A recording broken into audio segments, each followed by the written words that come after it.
आज हमारे बीच मौजूद हैं शिक्षाविद और हास्य योग गुरु डॉक्टर प्रदीप कुमावत। प्रदीप जी, आपका स्वागत करते हैं। प्रदीप जी, ये मानसून का मौसम या बारिश का मौसम जिसे सावन भादो कहते हैं, पूरी सृष्टि और हमारा भारतवर्ष उसका बेसब्री से इंतज़ार करता है। और चूंकि ये मौसम सबको प्रिय होता है, जीवन का पर्व है, जीवन का मौसम है, लिहाजा मेवाड़ में भी प्रिय होगा। बताएं कि मेवाड़ में मानसून और इस मौसम में क्या क्या आयोजन होते हैं। सभी सुनने वालों को एक बार मेरा नमस्कार। हमारा जो उदयपुर है, इसमें मानसून के वक्त कई तरह के उत्सव, कई तरह के आयोजन होते हैं, लेकिन सबसे महत्वपूर्ण है प्रकृति अपने पूर्ण यौवन के साथ उदयपुर और मेवाड़ अंचल में, विशेषकर आसपास की पहाड़ियाँ जिस ढंग से हरी भरी हो जाती हैं और छोटे छोटे झरने जब वहाँ से फूटने लगते हैं, तो पूरे समय जब तक बारिश होती रहती, उदयपुर की पहाड़ियाँ अपना संगीत इन झरनों के माध्यम से छोड़ती है और मन प्रफुल्लित होता है। और ऐसे कई उत्सव इस दौरान होते हैं। उनमें सबसे पहला जो उत्सव, जैसे शुरुआती तौर पर हम कह सकते हैं, तो आषाढ़ शुक्ला एकम के दिन से रथ यात्रा प्रारंभ होती है। भगवान जगदीश और जगन्नाथ धाम की जो रथ यात्रा है, वो पिछले कई वर्षों से होती आई है।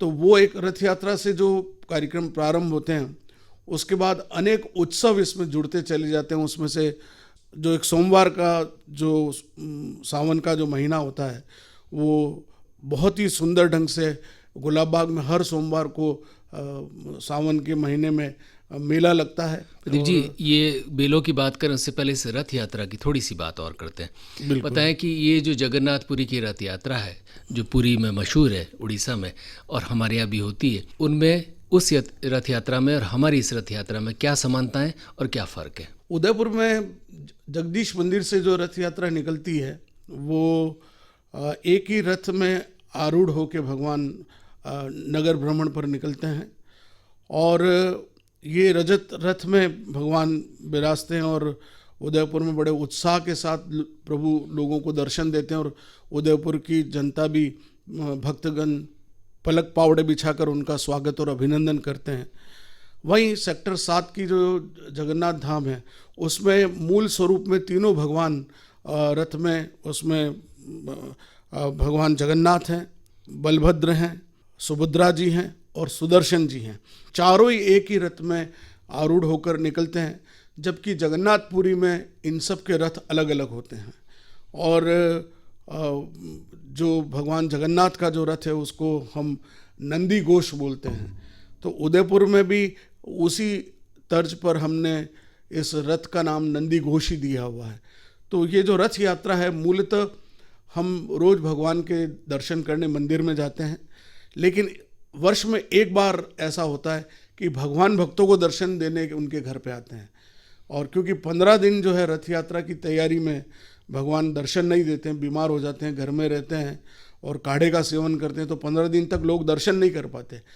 तो वो 16वें दिन जो है भगवान श्रृंगार पहनकर और लवाजमे के साथ भगवान भक्तों को दर्शन देते हैं। तो ये उदयपुर का सौभाग्य है कि उदयपुर में भी उसी तर्ज पर रथ यात्रा होती है। उतनी बड़ी नहीं हो, लेकिन भगवान तो एक ही हैं और उनकी भावना भी एक है।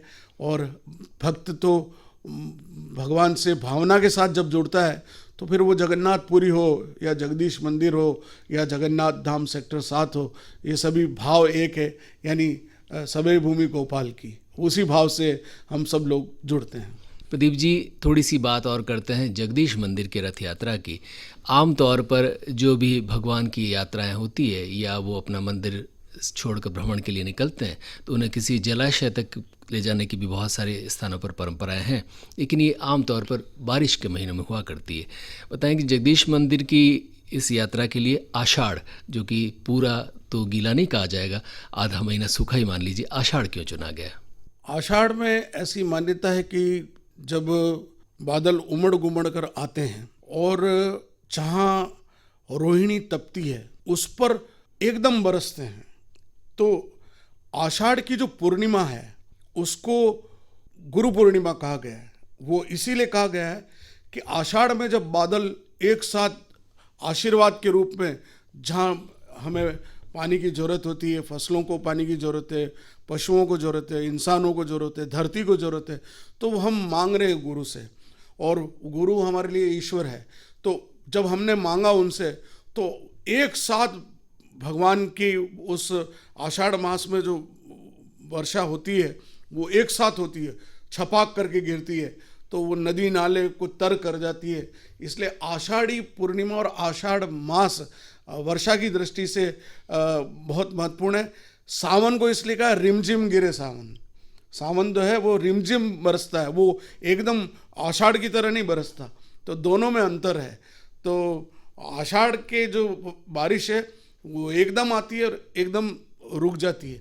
सावन की फुहारें हैं वो धीरे धीरे चलती रहती हैं और लोग उसका आनंद लेते रहते हैं। तो ये प्रकृति के भी एक अलग संतुलन है। जब जरूरत है तो खूब पानी देती है, और जब फसलें थोड़ी बहुत कोंपले फूट जाती है तो उनमें फुहारों की जरूरत होती है। तो ईश्वर ने सावन मास में व्यवस्था बिठा रखी कि उन फुहारों के रूप में हम वर्षा को दें। तो प्रकृति भी कितना अच्छा संतुलन करती है, ये लोगों को समझने की जरूरत है।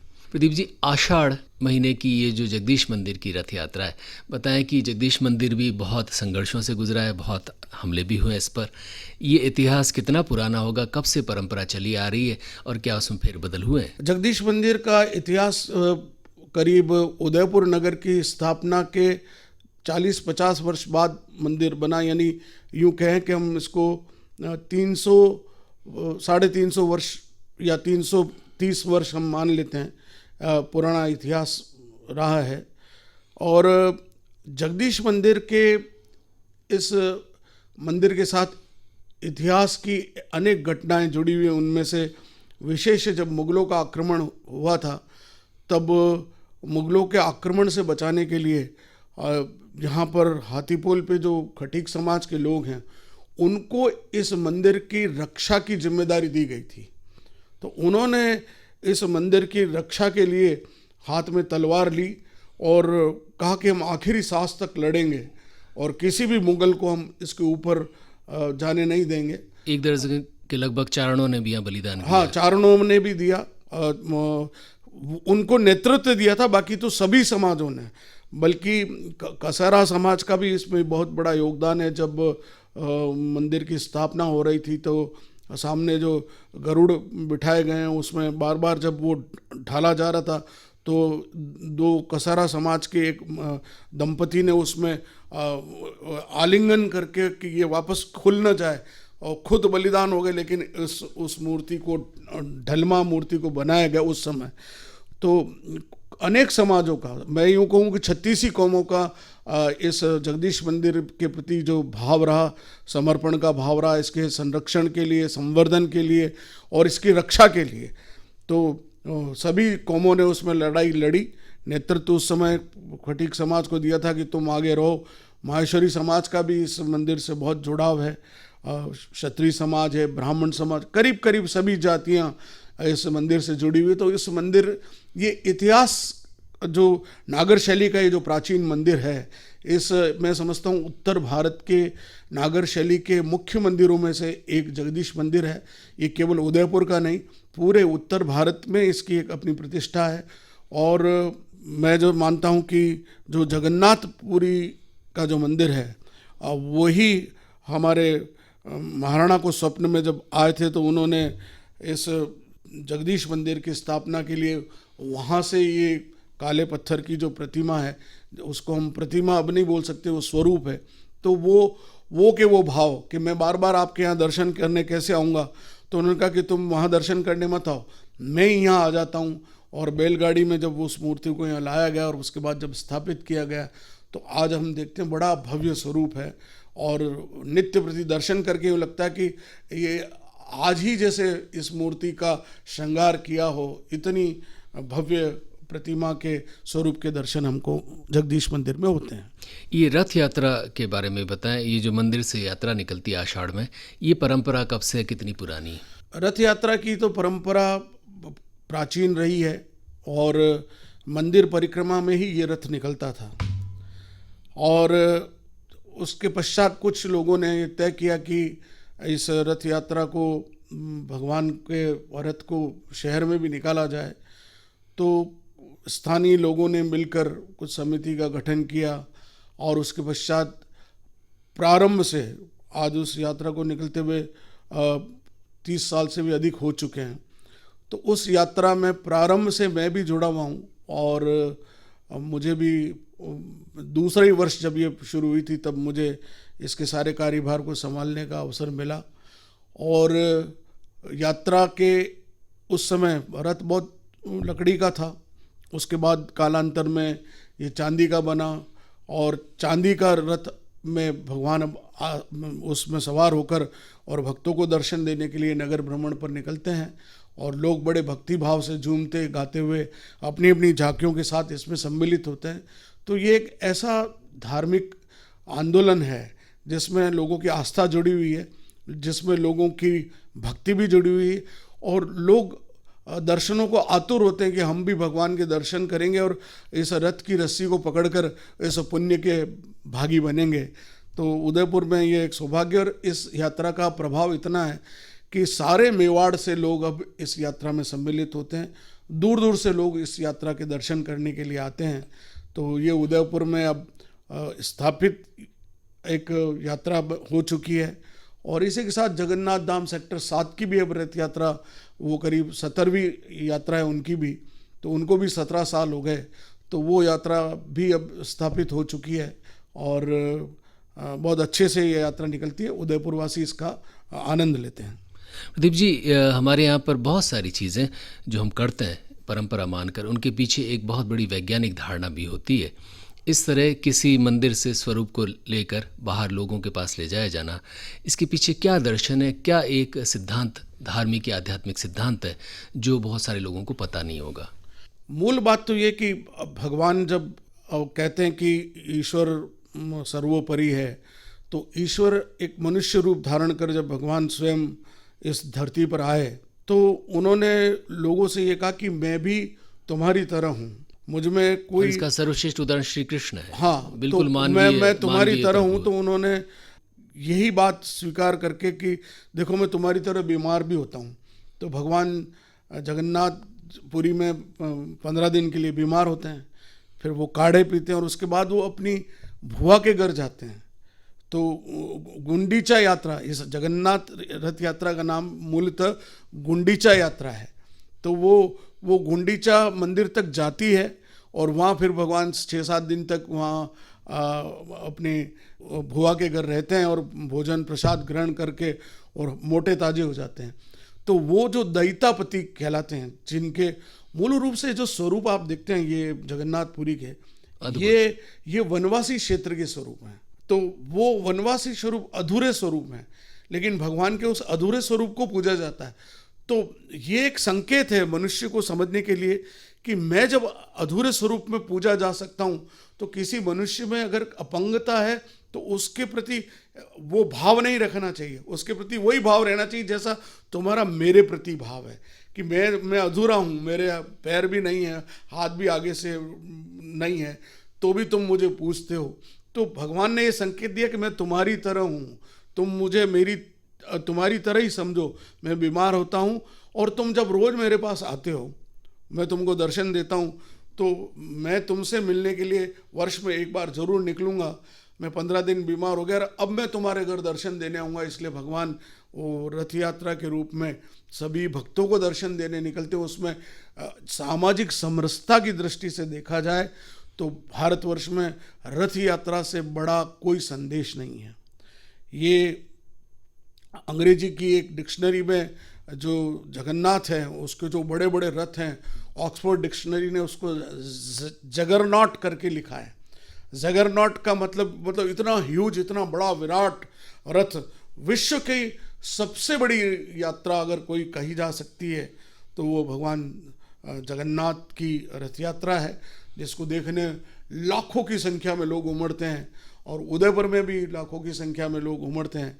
तो भाव तो वही हैं, वहीं से जुड़े हुए तार हैं और ये अनुभूति कि भगवान आम आदमी की तरह है, ये सोच हमको भी रखनी चाहिए कि ईश्वर ने भी धरती पर जन्म लिया, उनको भी मनुष्य रूप में आना पड़ा और मनुष्य देह को उनको छोड़कर जाना पड़ा, इसलिए भगवान ने भी उस मनुष्य रूप का उस सत्यता को स्वीकार किया। प्रदीप जी, अब जाते जाते बचे कुचे इन मौसमों के त्योहारों पर्वों की भी बात करें, और ख़ास तौर पर महिलाओं के बहुत सारे आयोजन इन महीनों में होते हैं, थोड़ा सा उनके बारे में भी बताएं। देखिए, बारिश के मौसम में बहुत सारे मेले लगते रहे हैं। विशेषकर हमारे जो सुखिया सोमवार का जो मेला है वो गुलाब बाग में लगता है। सहेलियों की बाड़ी में भी वह मेला लगता है, और उस समय वो सारी महिलाएं अपनी सखियों के संग सोमवार को, जो हर महीने सोमवार का जो सावन का जो सोमवार होता है, उसमें वो अपनी सखियों के साथ भोजन लेकर आती थी और वो गुलाब बाग में बैठकर भोजन करती थी, आनंद उत्सव मनाती थी अपनी सहेलियों के संग। तो ये जो हमारे पर्व हैं वो रिश्तों को भी प्रगाढ़ करने के काम थे। आज हरियाली अमावस्या, जब चारों तरफ हरियाली हो जाती है, और हम हरियाली अमावस्या का जो महिलाओं का अलग मेला है, पुरुषों का अलग मेला है, तो उस समय क्या होता था कि जब फसल उग रही है, महिलाओं को फसल में ज़्यादा काम नहीं करना क्योंकि वो ग्रोइंग स्टेज पर है, तो उस समय वो अपने श्रृंगार की सामग्री खरीदने के लिए शहर की ओर आती थी। तो फतेह सागर के और सहेलियों की बाड़ी के किनारे जो मेले लगते थे, उनमें से वो सिंदूर, वो अपने श्रृंगार की चूड़ियाँ, अपने बालों को सजाने के कुछ साधन और पाजेब और अलग अलग प्रकार के जेवर, अलग अलग प्रकार के कपड़े और गोदने गुदाने वाले कुछ बातें, ऐसी कई सारी परंपराएं इनसे जुड़ी हुई हैं। और आदिवासियों में, वनवासियों के, चूँकि ये मेला ये लगता था, तो उनमें तो ये भी था कि आदिवासी लोग यहाँ पर मेले में किसी को पसंद भी कर लेते थे। पुरुषों का जो मेला होता था उसमें अगर कोई स्त्री उनको पसंद आती तो वो उस मेले से उसको ले जाते थे और वो रुक्मणी हरण की तरह विवाह भी कर लेते थे। ये परंपरा रही कई सालों तक। अब उस परंपरा का इतना ज़्यादा निर्वहन तो नहीं होता, लेकिन कहीं कहीं अभी भी होता है। और हरियाली अमावस्या के ये मेले उदयपुर अंचल में करीब करीब सभी स्थानों पर जहाँ कहीं पानी है उसके किनारे पर उस मेले का आयोजन होता है।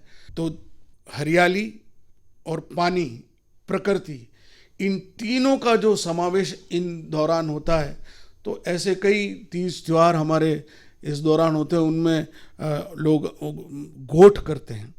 अब ये गोठ वाला जो शब्द है ना, ये मेवाड़ का जो एक गोठ करने का जो परंपरा है कि अब बार चलो नरी हरियाली वेगी आप यहाँ पे गोठ करवा चला। और खास तौर पे आसपास उंडेश्वर और कुकड़ेश्वर, कई जो शिव मंदिर है वहाँ शिव भी मंदिरों में जो परंपरा है। विशेष रूप से सावन के महीने में भगवान शिव को सोमवार को जो प्रसन्न करने के लिए जाते हैं, तो वहाँ पर खीर और मालपुए के आयोजन भव्य होते रहते हैं।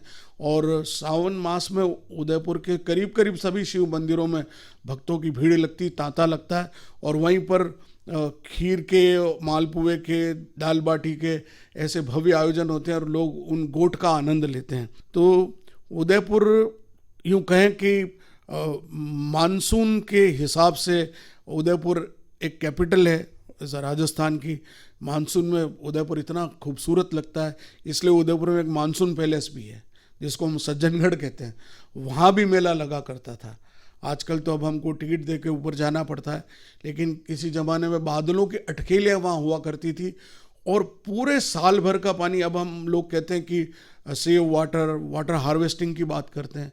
महाराणा सज्जन सिंह जी ने, जैसे महाराणा जगत सिंह जी ने जगदीश मंदिर बनवाया, तो वैसे ही महाराणा सज्जन सिंह जी ने सज्जनगढ़ बनवाया। और उस सज्जनगढ़ में एक टाँक बनवाई, नॉट उसको टाँक बोलते थे, टैंक जिसको आप अभी बोलते हैं, टाँका बोलते हैं। टाँका। तो वो टाँका जो है वो इतना बड़ा है कि उसमें पूरे वर्ष भर का पानी इकट्ठा हो जाता है उस केवल सज्जनगढ़ की बारिश से। तो आप सोचिए कितना वैज्ञानिक दृष्टिकोण उस समय उनकी सोच रही होगी कि यहाँ पर पानी कैसे आएगा। तो आज भी उस पानी का उपयोग सज्जनगढ़ पे जो दल सेफ्टी और वाइल्ड लाइफ वाले रहते हैं वो उसका उपयोग करते हैं। तो ऐसी बहुत सी बातें हैं हम, और कभी कभी आकाशवाणी में आप समय देते हैं, बुलाते हैं, तो ऐसी बातें हम आपसे शेयर करने आते रहेंगे। और ये सावन का और इस बारिश का आप आनंद लेते रहें सुरक्षा के साथ, कि बारिश के मौसम में कुछ बीमारियां भी हो जाती तो उनसे भी थोड़ा बचे रहें, और नदी नालों में बिना सेफ्टी के, एकदम बिना जानकारी के न उतरें। तो मैं समझता हूँ कि उदयपुर के लोग मानसून और इस बारिश के मौसम का, मेलों का, ठेलों का आनंद ले सकेंगे। आपसे बातचीत भी एक गोट थी। डॉक्टर प्रदीप कुमावत, आपका हृदय से आभार।